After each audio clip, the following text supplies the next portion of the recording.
panggih pangan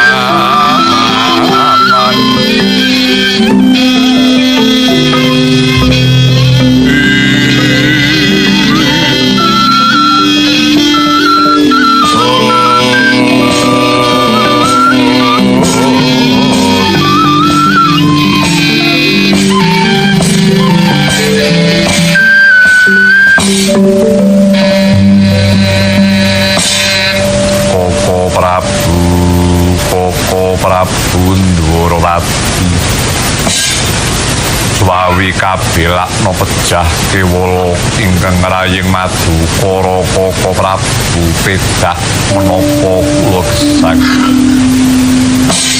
Koko Prabu ing mangka panggantaning manah kula ngantos kula rencangi ngawontenaken Barata Yudha Jaya Binangun Tepasanan Derpati menika ingkang kula padosaken kamukten kejawi amung para putra wayah nanging kenging menapa Koko Prabu malah anak-anak kula ingkang parikedah dados kurban kawengisaning peperangan Koko Prabu tanpa kina gesang kula wonten madya padha awluh kapejah ana kewala katenan angin kula badhe sumusul kelawan anak kula pun Abimanyu tega temen kuwi ninggal kelawan pun Abimanyu Koko Prabu kados pundi Koko Prabu mongko anak-anak kula sami gugur wonten madyaning palagan ingkang rumuhun pun irawan mboten ngetos sangkaning bilai sampyuh kelawan kala srenggi saderengipun tumapak Barata Yudha lajeng Abimanyu kelayan semitra sesarengan dumuging sirna Koko Prabu angles kekes raos sing manah kula Kanjeng Koko Prabu Arjuna kula wonten dawuh Koko Prabu duh adi Budi yen to si Adi gelem nlusur kanthi pernati yektine ora mung si Adi pribadi sing ketaman lelakon upamane si Adi ketaman lelakon to iku mapan bener jalaran ibarate wong duwe gawe sing duwe gawe kuwi Pandhawa karo Kurawa lah saiki coba pikir Kanjeng Hyang Maswapati coba ibarate Kanjeng Hyang Maswapati kuwi mau mung tamu upama wong duwe gawe kuwi dayoh niku uga kasempyok ngaradan kawengisaning peperangan Barata Yudha Jaya Binangun gugure Kanjeng Hyang Seta Utara Wiratsangka coba sedina kepaten anak telu upama kowe rasamu kepiye upama to nyanyi Janaka kuwi bener sing duwe gawe kuwi Janaka bareng Hyang Prabu Maswapati kuwi durung sepiro wae jadi saya kelingan to sadurunge Barata Yudha Jaya Binangun tumapak ana lelakon Gojali Suta pun kakang wis kelangan anak loro Samba kawan Boma Narakasura gek tumindake Boma wis pani karo wong tuwa aku kudu adu arep karo anak aku kudu negake anakku coba pikir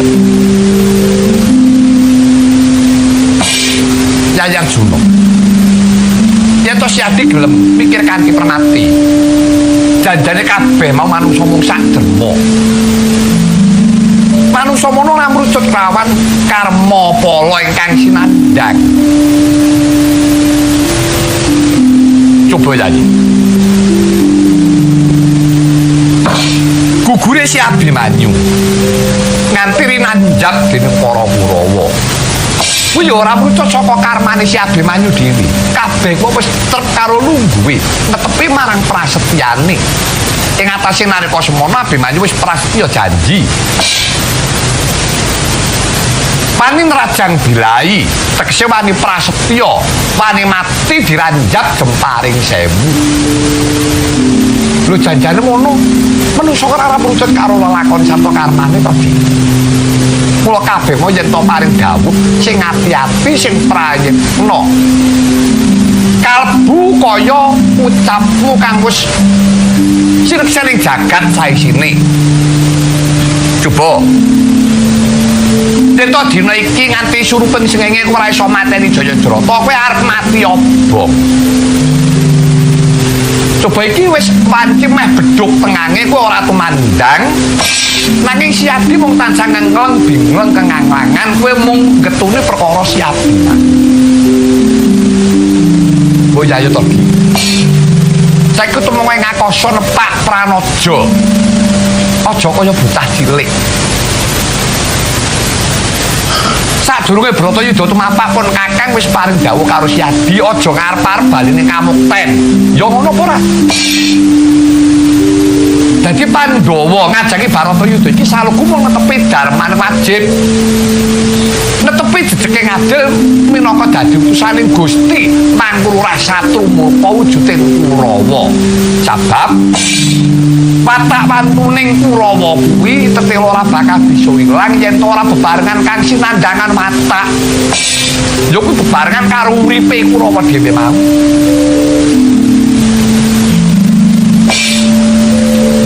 Lho kok ngrungokno. Kok apa? Kowe krungu ora? Krungu apa? Dadi wong tuwa iki yen rebukan sing ati-ati. Aku kurang kok.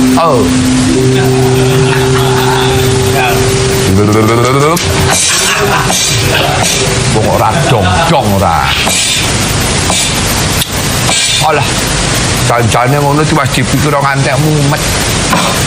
Wong kabeh iki janjane ora gadangane mung loro ta, Truk. Wong ku nek gelem urip, ya kudu gelem mati, gelem kepenak kudu gelem lara. Kuwi wis dadi kandhengane ngono. Ora neng urip tanpa mati ngono. Kula sing iso nglungsunge ya iso mati kok kepiye to. Wis, pitungan ndi sing urip tanpa mati, Truk? Ya to? Iya, mulane kuwi. Mula marang aku mati aku ya ora ana wis ora getun aku malah klenengan. Dia malah klenengan kepiye. Awis tekno digetune kok ngopo? Oh kuwi dadi kacangane dhewe-dhewe. Kepiye? Padahal bener kuwi timbangane wong kocel. Yo ora ngono. Aku mau tahu akor to karo maratuwa. Malah ngaku perkarane sepele. Perkara apa? Bothok. Dek perkara bothok karo maratuwa. Lho, bothok maratuwa. Bothok ora apa kesenengan. Wis. Kuwi kon meneng kuwi cara wis. Udah kudu karepe dhewe. Canaka. Wonten timbalan sing dawuh Koko Prabu. Bratayuda ditutukake apa ora? Wis saiki timbangan. Bratayuda iki dirampungake apa ora? Ora ngono tak kapok. Iki kok penemumu. Lho nek aku mau manut bose ya, Truk. Ah ya tutuke ya ayo. Mandeng ya wis aku ya kepiye to? Wah ora dikotak macan ya. Yen pancen Bratayuda iki dibacutake. Dina iki si Adi kudu netepi marang prasetyamu. Eling. Yen ana satriya ora gelem netepi marang ubayane kuwi dudu satriya, catating cacat. Mongko si Adi wis ngucapake janji prasetya. Yen to nganti suruping srengenge ora iso mateni Jayadrata, kuwi arep mati apa? Ati sepele men matimu Janaka kowe.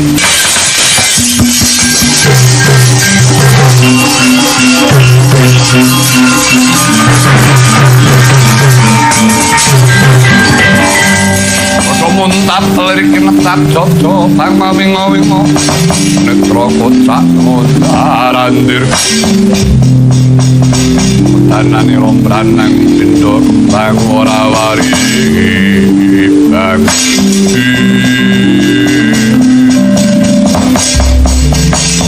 Koko Prabu Jimat Sunan Koko Prabu mringkah raos sing manah kula dupi lenget mateng prastya kula piyambak duhadi budian bojo mau-mau ngono to jadi Janaka kula wonten dawuh tenan dina iki Syadi wis pening ciptamu wis menep parasamu sampun Koko Prabu dina iki ana mungsuh bebayane Senopati pengapite Begawan Durna Prabu Bogodento Prabu Kurilaya wingi dapi-dapi tandange nganti Kang Mas Perpudara wae durung rampung tekan dina iki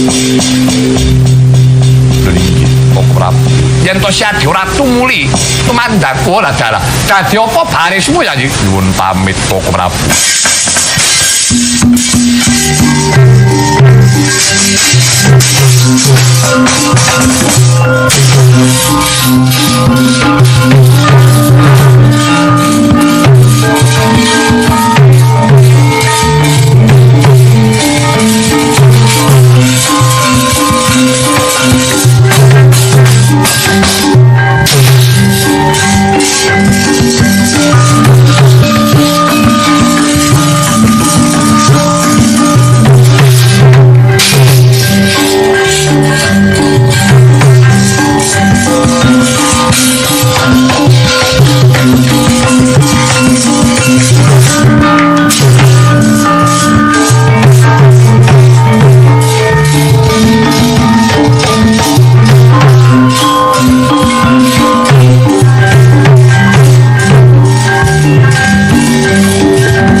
Satemahku yo genggah ros penggali kuwi bedhak kan rekan Prabu sekitar 11 priparagan cap kadiokan nek lampai kok sangat bagus aran Arjuna kuwi mulan ana bocah bagus sing kang mapakaken Kridanira kedhep Sumapan Arjuna dene Mas paosaken lawan Satria bagus ingkang pranyata Bambang Wisopoko putra Raden Jayadratna sinengguh kelawan ingkang putra Raden Abimanyu ucap garang-garang sang bagus Raden Arjuna keketan kelawan ingkang putra sang Abimanyu yori nangkul Bambang Wisopoko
yen tantu sampusan ya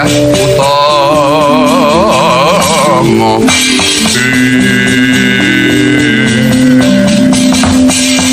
anakku nggih anakku cataku sangka wijaya ora nyono jebul kowe urip maneh angka wijaya ayo nggih Abimanyu wis ora susah nakuting ayuda jenenge muni tak boyong kundur marang Praja Wirata bebarengan kelawan Punpaka ayo nggih angka wijaya kowe aja lelito kowe pangling karo aku apa memang ora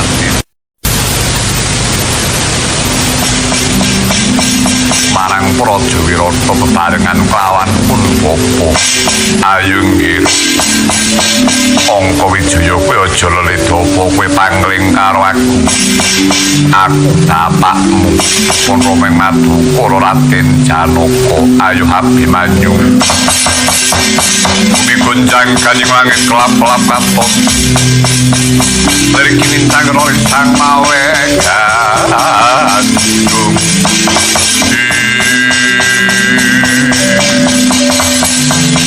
mesem jeneng penggalih Bambang Wisamuka sasampunipun pinanggih kelawan Risang Arjuna segara rinangkul kinira kalamunta Raden Abimanyu karana cita sang bagus mirip lan Raden Angka Wijaya eling-eling yen Arjuna maksina bet karo sing penggalih kinira kicaran kawan ingkang putra Raden Angka Wijaya mira datan momoka kalamunta ana bocah nom-noman bagus kinira sang Abimanyu sami sakelor kathah sigra nulus curiga Bambang Wisamuka sigra katamaken kan Raden Arjuna pas paos paningale sang Arjuna sigra angindani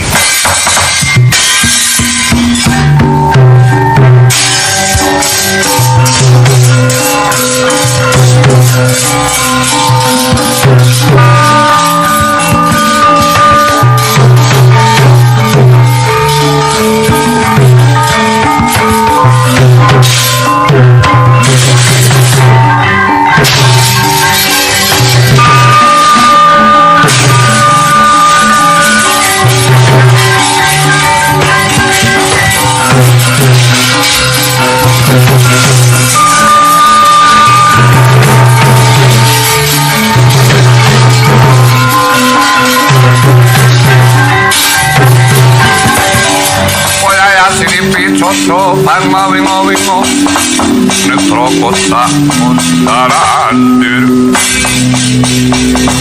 petanane rombranang pindha kembang ora wari bang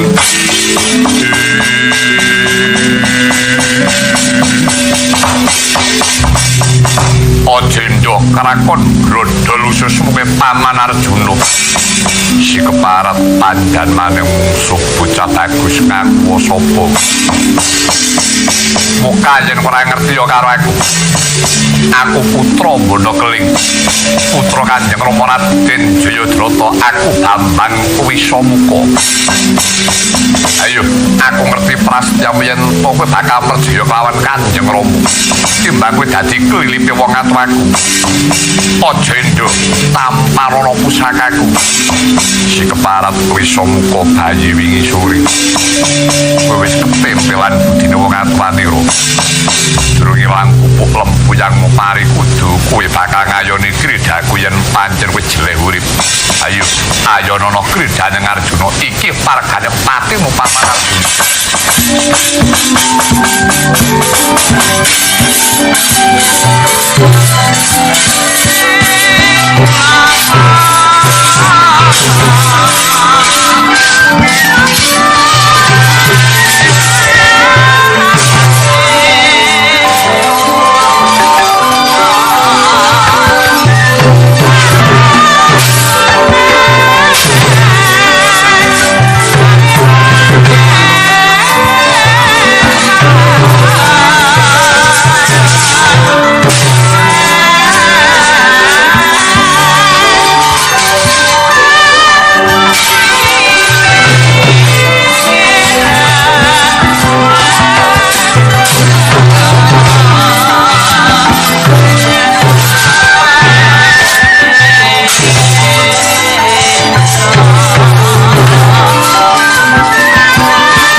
jangi jroning pasareyan ngenani wadon remu-remu kalingan ngangrangan sang yah mana kong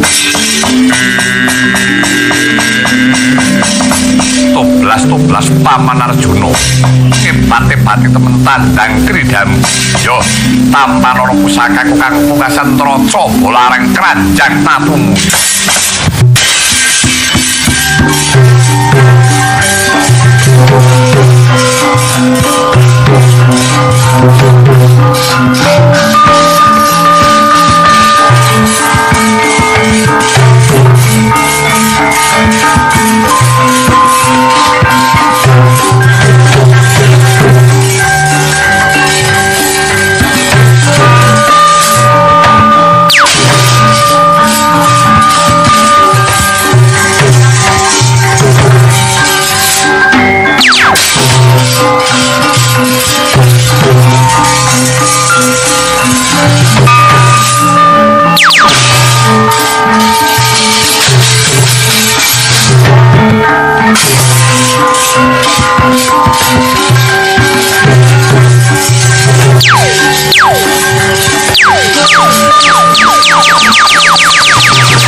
Onang jemparing parandiri sajuga kiwala datan ana kan bucikake sarirane Raden Arjuna.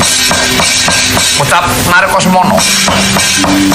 Raden Arjuna sigra mentang langkap mrit sumarane. Kandiwa pinentang pencak. Nyanyi jangganira abang wisampa pecah kapisanan.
Iki sapa Arjuna?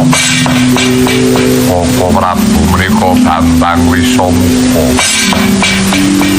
Bambang Wisamuka. Lho inggih Koko Prabu. Bambang Wisamuka kuwi anake sapa? Menika anak Jayadrata.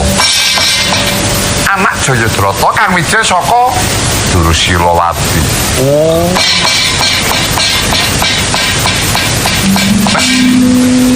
Bagus jare bocah iki. Ana bola-bali ya anak Jayadrata ora jeneng Mukal. Yen budene ya ketularan kaya wong atumane. Lah ya ngono Petro. Nggih. Nek jane ku ora patut nek dadi anake Jayadrata ya, Tru. Ayo to kowe ngelingi sejarah. sejarah apa? Weh, saiki kacang mongso ninggalo lanjaran.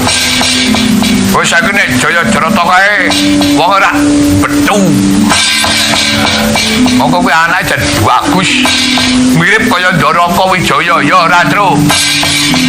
Oh, ayo mbok menawa ora menawa tak kocok lambimu kuwi. Kudu bangsaku kok werna-werna ora. Lah itu muni. Sebenarnya bosi. Oh, mbok menawa ya. Ana panjang wis di opane ya wis panjang terus dililah. Ono. Lah kok nganti mbok pateni iku sababe apa? Koko Prabu Jalaran menika jarak perkawis badhe merjaya kaliyan kula. Yo, mapa wis kebacut. Jadi yo dudu tandingmu nanging janji. Iki jeneng Bratayuda kerawi-rawi rantas malang-malang putung. Inggih Koko Prabu. Wis ayo dibacutake tinggal cukup-cukup madyaning paragan. Rewang-rewang ana Kang Mas Werkudara sajak acipuan. Bonen nandingi kerjane boga dentok sak gajahe lan sak seratine ya.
Kacarita kita mengkono nalika semono.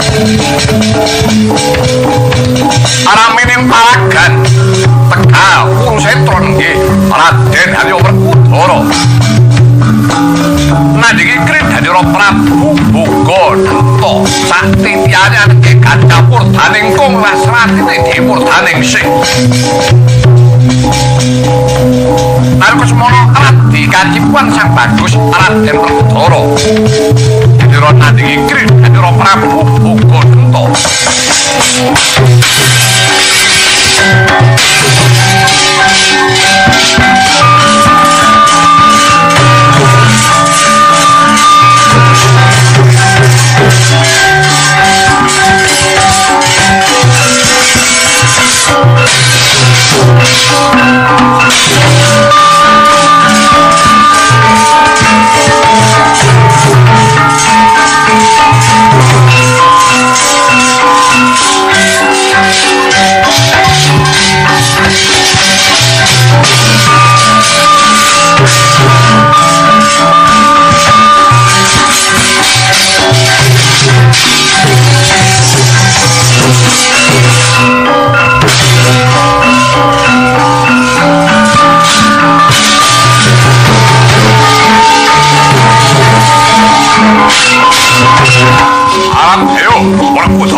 monggo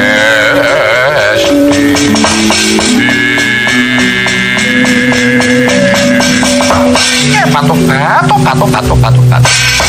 Ora nyono yen to pancen edape-dape tandang kridane Prabu Bukodento. Sagajahe pisan murdane kuwaos sratine murdaning sih. Gumun ora ana maneh. Saben-saben Bukodento mekane pati ditangisi kelawan murdaning semesti urip. Anggere gajahe mati, tangisi Bukodento mesti urip. Batu. Murdane sing edape-dape tampar ana pusaka ora patas kondam.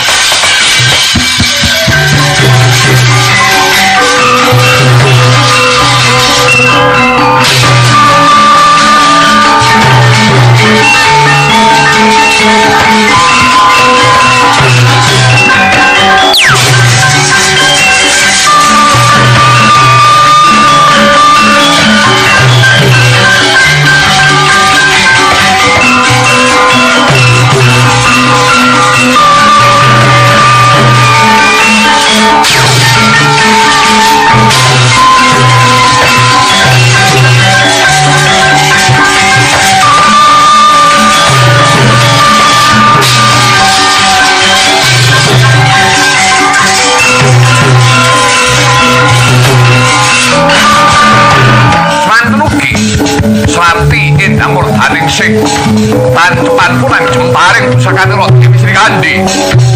Narko semanten ditangisi lan gajah murdane wong ketetesan wing gajah. Dikirat balanya temah jati temah mulya.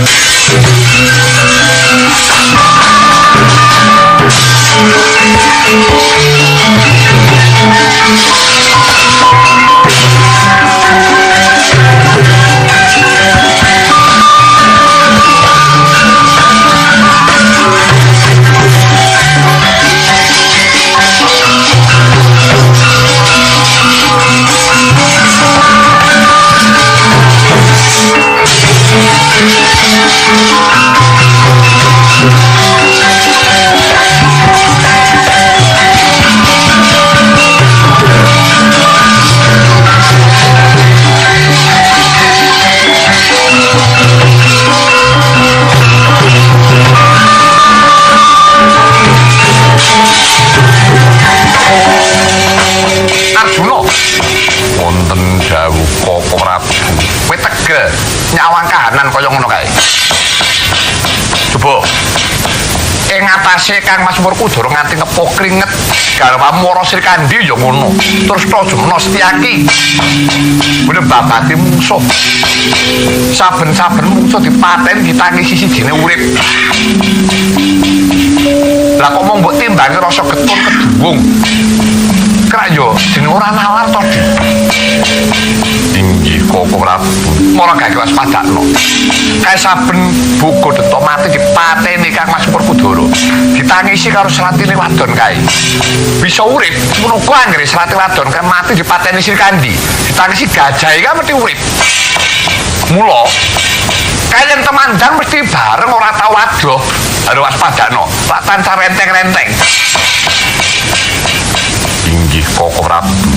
Lajengipun kados pundi? Jadi, kae patine kudu bareng. Yen ora dipateni bareng ora bakal bisa ilang. Keparengipun Koko Prabu. Tibana pusaka Muntraca Bala. Inggih ngestaken dawuh paduka Koko Prabu.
pan-pasane bisa kedalaken jemparing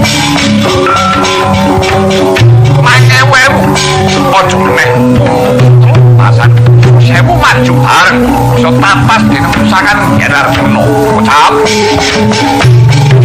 kula sing jemparing sinatan mantra sakti sing kula mentak-tak murid suarane kaya putung-putung kok gedhewane Markus mono pasang punang jemparing kalorot tiga sesarengan jemparing ketiga ngengingi Prabu Bogodento kaca purdaning kung sasrabine purdaning sing sampya sesarengan padyaning palagan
bareng wis ngerti carane ngerti pengapesan ora ya gampang to Janaka.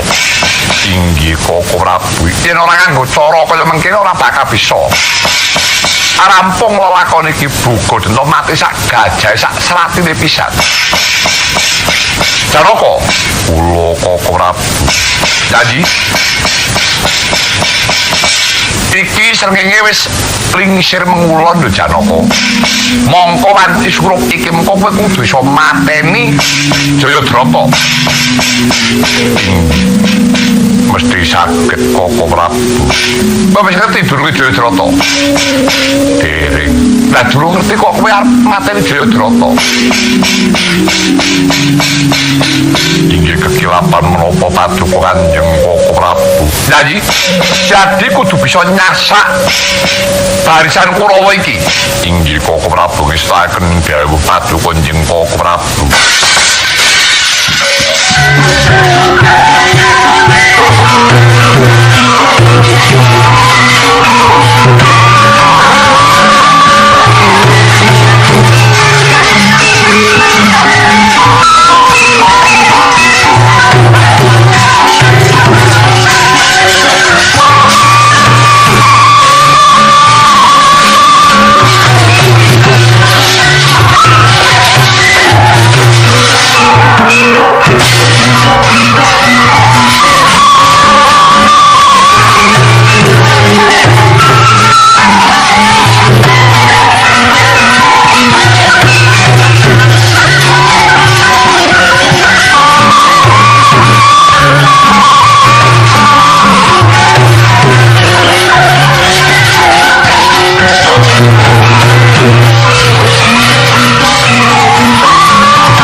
Yayi. Ya senadyan to iki sawetara wis arada ana kalodhangan kang prayoga tegese Buga Denta wis temekaning pati. Wis ana enteng sesanggan sawetara. Iya. Nanging Yayi. Iki ana jejiban kang luwih wigati. Si Adi kudu ngrewang-ngrewangi kelawan Kadangira si Arjuna. Yo piye? Sebab Kadangira Yayi Arjuna sak gugure putramu si Abimanyu wis prasetya. Yen to wanci suluk srengenge mengko ora iso mateni Jayadrata, Yayi Janaka bakal patyaba. Mongko iki srengenge wis lingsir mengulon. Wah, Lamprok ngucapake tembung sak penake dhewe. Ora pecus nandhang wong sepirang-pirang. Padha tumandang. Ora ngeri gawate lelakon. Sak kepenake dhewe. Lho yo ora kudu mengkono Yayi. Kok jenenge Prasetya. Kowe mau yo sak karepe. Sing duweni sumpah sak karepe sing duweni janji. Mbok menawa pancen kuwi nalika semono ora dipenggalih. Mbok menawa ora dipikir kanthi wening. Wah, banjur piye? Yayi, aku ngerti yen to dina iki Jayadrata ora bakal diwetokake menyang pebarisan ngarep, tekse menyang paprangan. Iya. Jayadrata dina iki didelikake. Lho kuwi mapan ana pebarisan tengah dialing-alingi prajurit kang nunggang gajah kuwi 1000 lan prajurit nunggang jaran kuwi 1000 dadi sengara. Yen to Janaka bakal bisa ntrajang prajurit semono akeh. Kula saged Koko Prabu. Ning ya durung mesti to mengko dhisik, aku tak omong dhisik. Aja sumengko. Iki kudu nganggo cara. Iya. Arane Jayadrata mau diambengi prajurit semono akeh padha ndung gawe.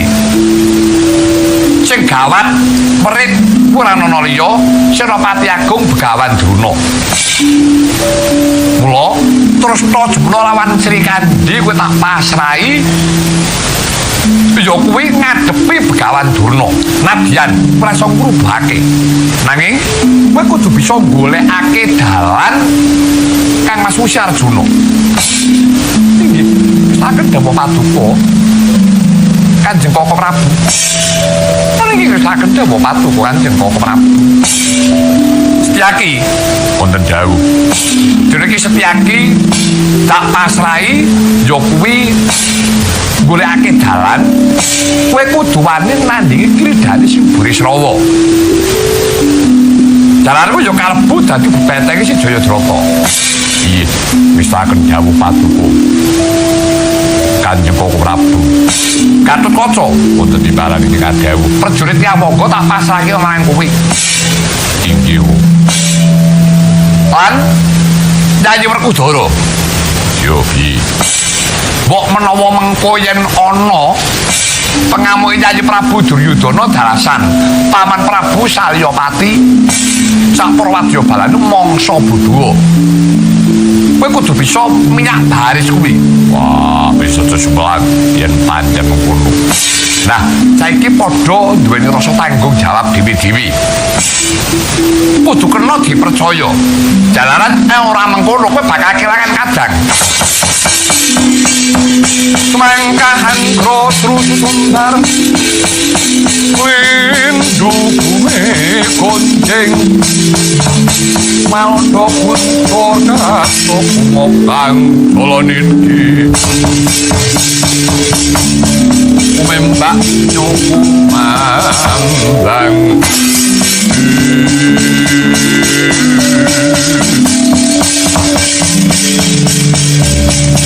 kita kabeh wis padha tumata dhewe ayo padha ditindakake bebarengan. Yo ayo tak direkake. Suami kula direkaken kan ora.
dayaning kang pusaka katon cahya putra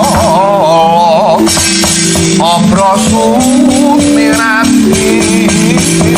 do sakara wedalira saking jalanidi